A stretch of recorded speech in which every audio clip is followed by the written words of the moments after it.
a show that covers what's going on in the North Shore and provides insight into our local villages and its representatives. Hi, I'm Elizabeth Johnson, and welcome to another segment of From the Source. This week, I'm happy to have one of our newly elected village mayors as my guest. The village of Muncie Park is a special place where history runs deep. The creation of Frank A. Munsey, who purchased the 320 acres north of the Turnpike right before his death.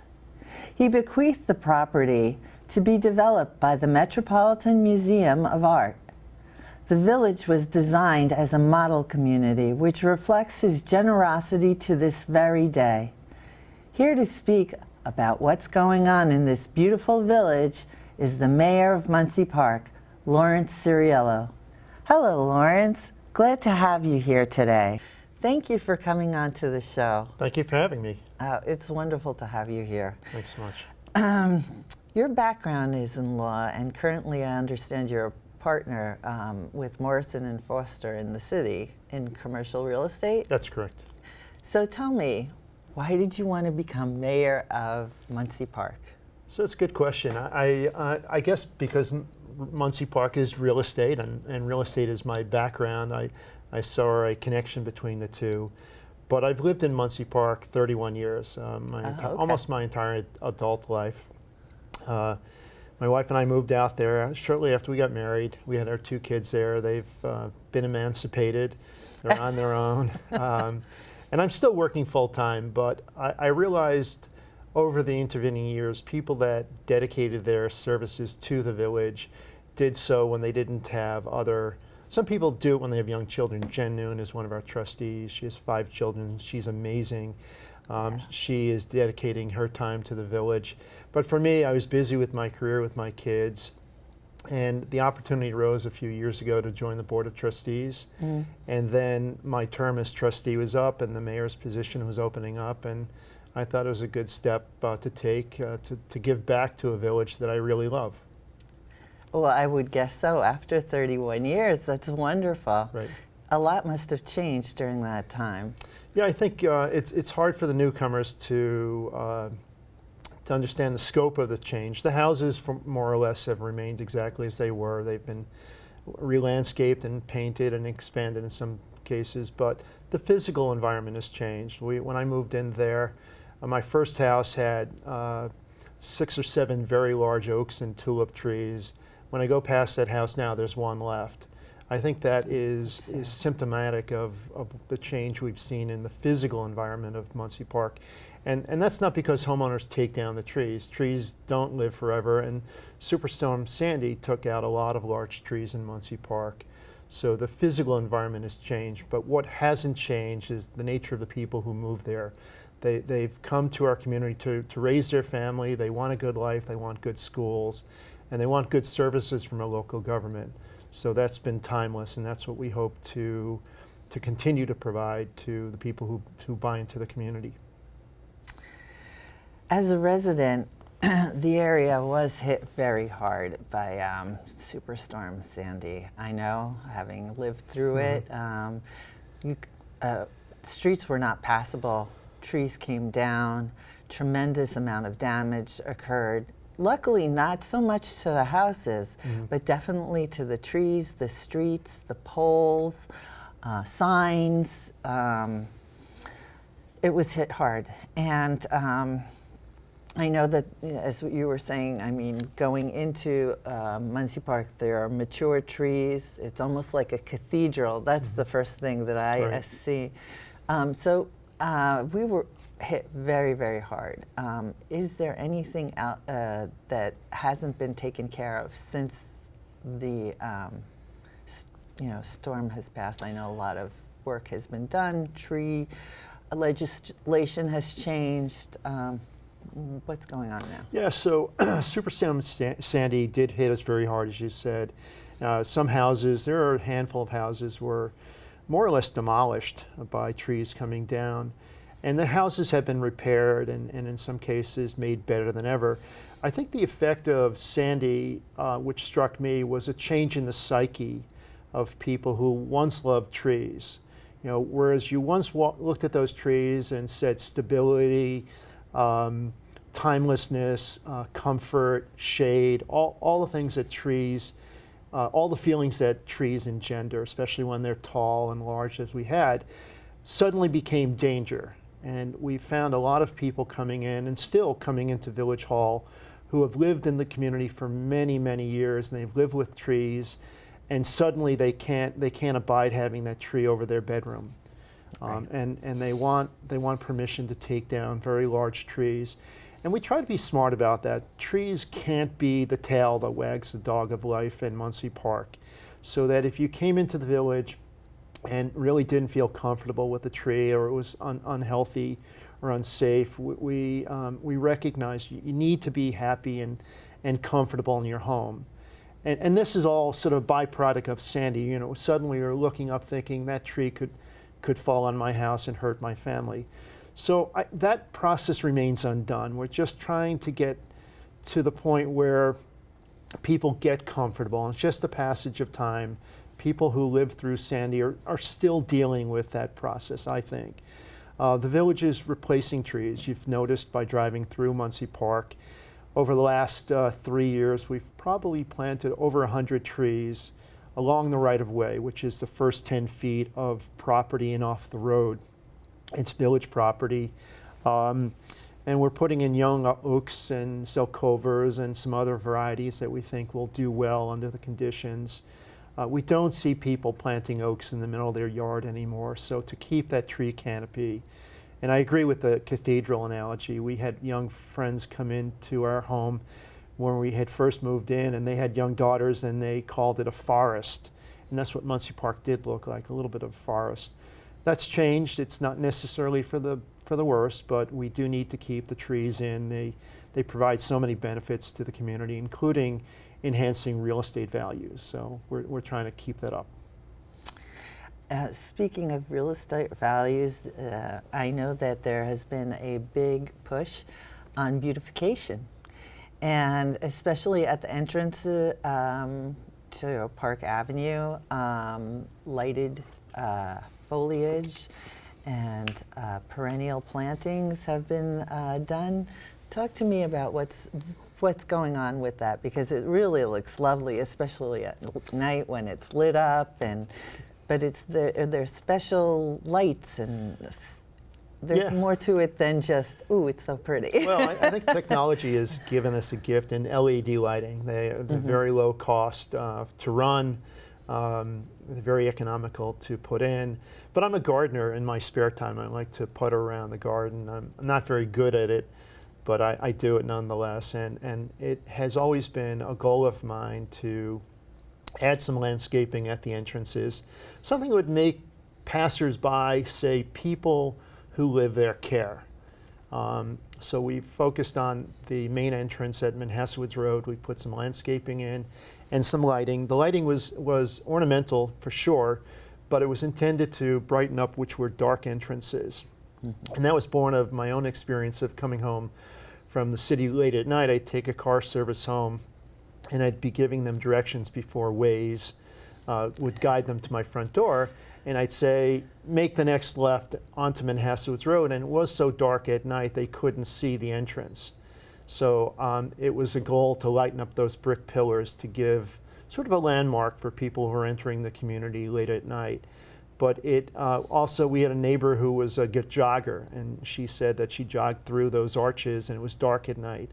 So the intent of the lighting, both on the hill, Park Avenue Hill, and Manhassetwoods Road, was to lighten up dark areas. Again, I walked to the train some nights, walked home from the train some nights, and it was dark coming up the hill. So I wanted some lighting, but I didn't want street lights. So the uplighting on the trees that we put, I think, gives just enough light that you can see where your foot is falling, and it adds some visual interest as well. Oh, it's definitely aesthetically pleasing as your predecessor. I'm glad. I'm glad to hear that. I was a little afraid that it might be too much bokeh for the community, but it's come out okay. No, it really looks beautiful. And then the perennials are amazing with the, which my husband is such a proponent of.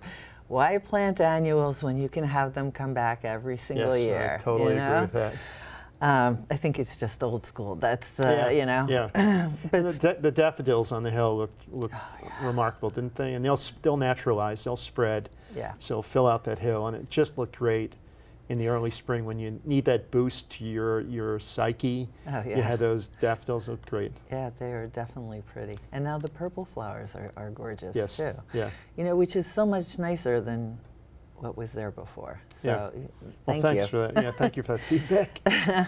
Now, also the park was redone, and then I think there was even lighting that had gone in so that we could have Christmas tree lighting of our own. Yes. Yeah. Yeah. Was there a grant associated with that, or was that the work of the Muncie Park Women's Club? Yeah, both. The Muncie Park Women's Club helped landscape or redo some of the parks. Pollywog or Waldman Park for the newcomers, Pollywog for the old Right. timers, and Copley both were renovated through the benefit. Can we redo this question?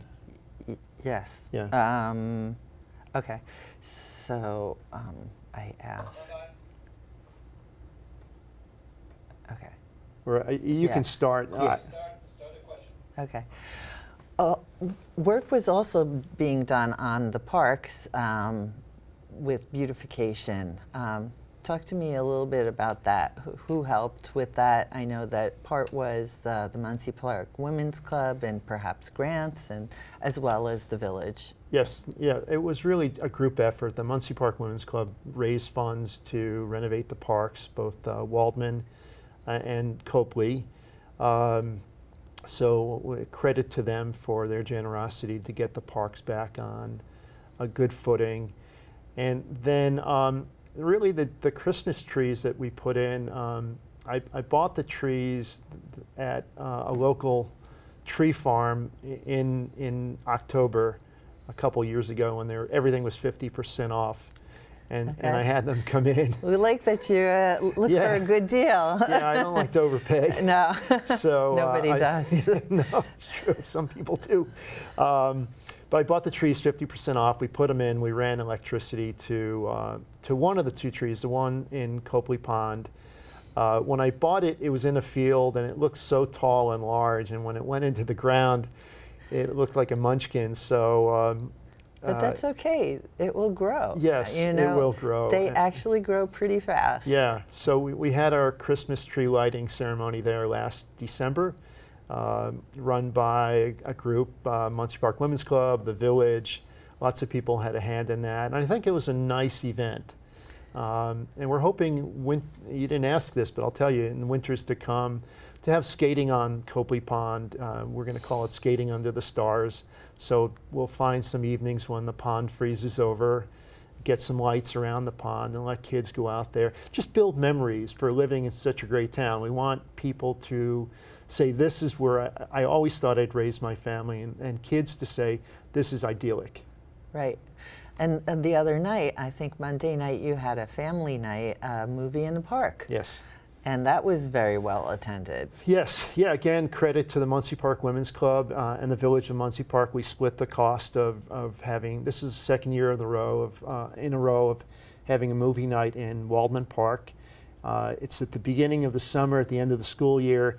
It's kind of a nice thing to do. You know, kids have these fond memories of odd things that maybe we as adults don't think is very important, but sitting out on the lawn watching a movie, I think, is one of them. I think that's universal. Yeah, So I remember doing it growing up, so Yeah. I think it's a great thing. I know one of the issues that had come up earlier this year was when MedMen wanted to relocate their location onto Northern Boulevard, which was not in Muncie Park. And the town of North Hempstead passed legislation which would not enable that. What kind of legislation was passed by the village to kind of secure and make sure that not that we're all. Can we do this over again? Give me one sec. Sorry.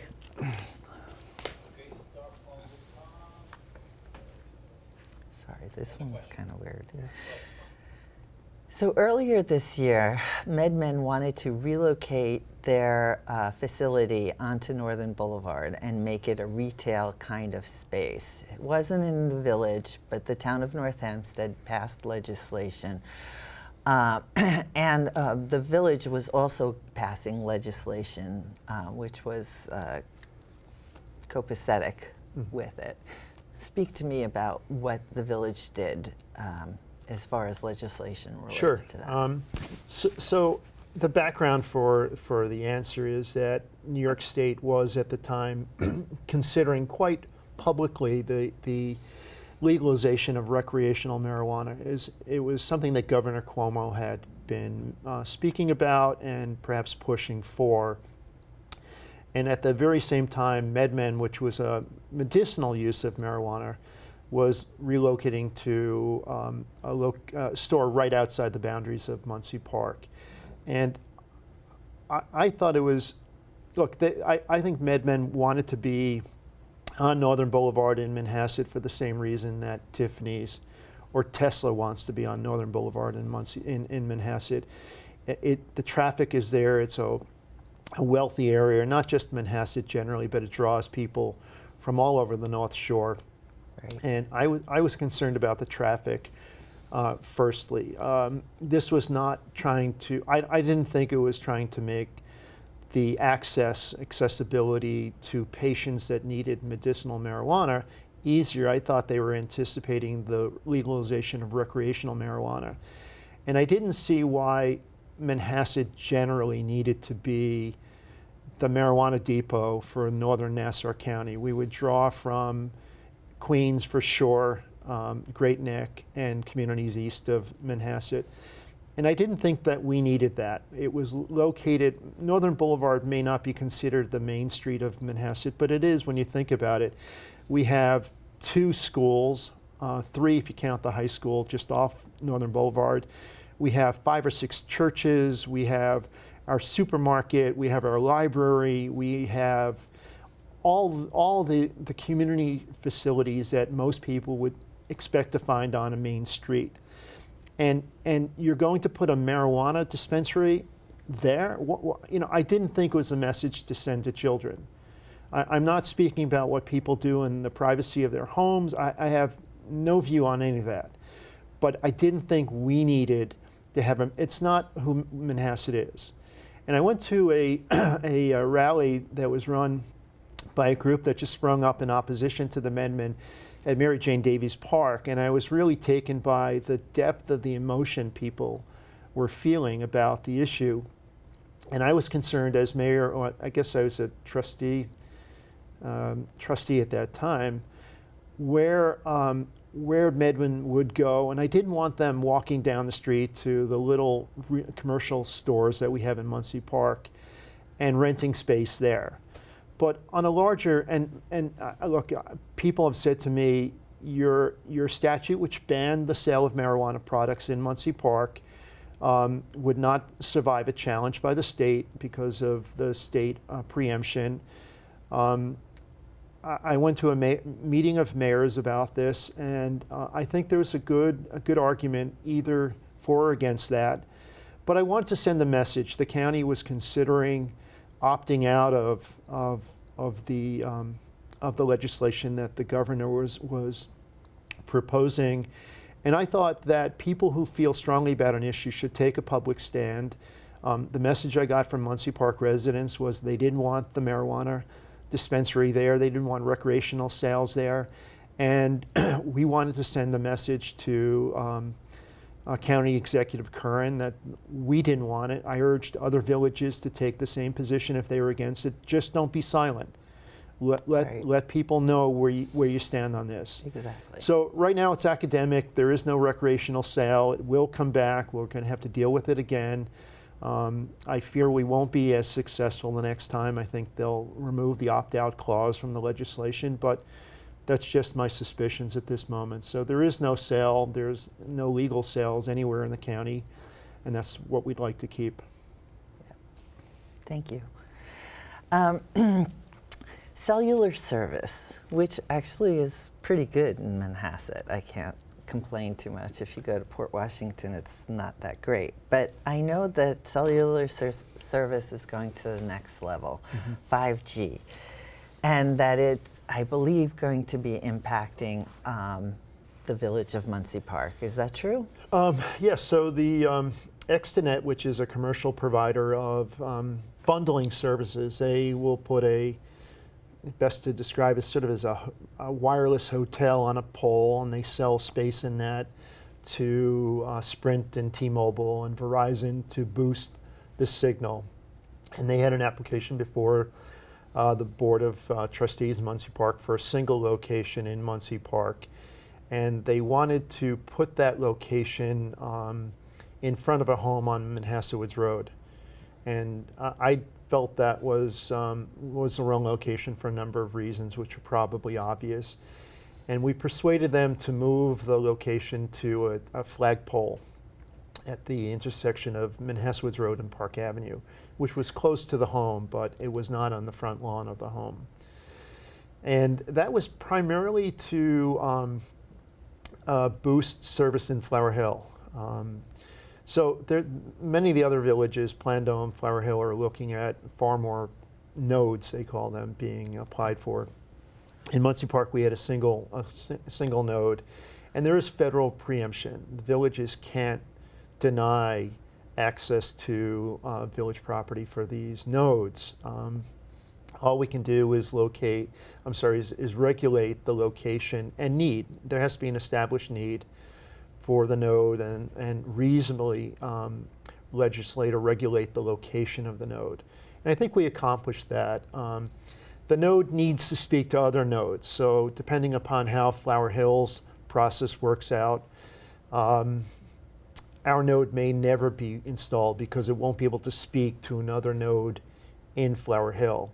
Mm-hmm. So for right now, it's approved, but I don't expect it to be installed for some time. Okay. Thank you. Being at Munsey Park, we are, I guess, a direct line or a cut through, as you could say, to the train line. And a lot of traffic goes through there, sometimes disturbing the quality of life. I know that you have concerns about this. But is anything being done to, actually I know that there's something being done. Tell me what's being done. Sure. Thank you. So the most important thing is we're thinking about it, which is different than doing something about it, but traffic is complicated. Just because you shut off one entrance to the village, for example, doesn't necessarily mean the traffic will stop coming through the village. It will just go to another entrance. Right. So it's sort of the every action has an equal and adverse reaction school of thought. So we're trying to be smart about the traffic, trying to understand where it's coming from, and therefore how to regulate it. And I think a lot of the traffic that we're dealing with in Muncie Park is cut-through traffic, and it's cut-through traffic from Glen Head, Locust Valley, Oyster Bay, Bayville. And I say that because we have observed drivers from those communities coming through Muncie Park at a high rate of speed, blowing stop signs, blowing street lights to get down to the train. And I suspect they're getting down to private parking lots around the train station, which is a whole nother topic, why the town tolerates private parking fields when I think the code says you can't have those, and we'll leave that to another discussion.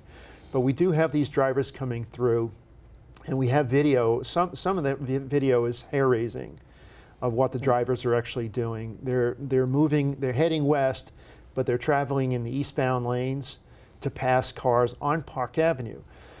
So we're trying to figure out what to do. Should we shut off the eastbound end of Park Avenue in the morning, make that a one-way, no entrance to the village? We're trying to educate people. A lot of traffic that we have in the village is residents of the village, and they're bringing their kids to school, picking them up from school, bringing them to sports, all that stuff, and that's just part of living in the community. Right. So we're trying to figure out what the source of the traffic is, and thereby gives us an opportunity to figure out how we can regulate it. I think the most important thing, Elizabeth, is for people who live in the village who care about the traffic, is observe the traffic speed limits, the stop signs. Nothing annoys people more that are using the community as a cut-through than to slow down behind slow drivers. They'll find another way if they think that it's going to take them too long to cut through, because every car in the village is stopping at a stop sign and counting to 3 before it proceeds. Oh, that's simple, but maybe it will help. Right. Being that the streets are private and under the village, I guess, control and maintenance, etc., the idea of putting in perhaps speed bumps, has that been discussed? It has been. I'm not a proponent of it. Our streets are dark. Our street lighting is scant, and I think people would perhaps want to have better street lights, but it's the street lighting that historically has been there. And we don't have sidewalks in many parts of our village. Right. So therefore, people walk at night, they jog at night. And my personal concern is that if they hit that speed bump at exactly the wrong moment and they tripped and fell, it will be far worse than having to deal with a speeder. Good point. So since you've been in office, what is the most rewarding thing that you have accomplished? That I've accomplished? I think it'd be immodest for me to say that I have accomplishments there. I keep trying every day to do a good job to serve the people of Muncie Park who have entrusted the office to me. I think the most rewarding part of the job is just meeting the people that live in Muncie Park. And my kids are out of school, they're out of the community, they're off on their own. So as people who are in that cohort know, you lose touch with your neighbors because you don't see them at sporting events, you don't see them at school. So this has given me an opportunity to meet, dozens, I won't say hundreds, but dozens of people who live in the community who have moved in. And it's timeless. People are very nice. They're just thrilled to be there. They're raising their children. They have a lot of great stuff going on in their life. And I didn't expect that to be such a rewarding part of the job. It's just talking to residents. Because oftentimes my conversation is because there's some issue going on, whether there's an issue with a neighbor or some village service or something else. But I go around on the weekends or the evenings as much as I can to meet people. And it's just been really enjoyable. People are great. I couldn't speak more highly about the type of person that we have as residents in the village. That's wonderful. Well, I want to thank you for coming on to the show. It was wonderful to have you and talking about the village of Muncie Park. That's all we have for tonight.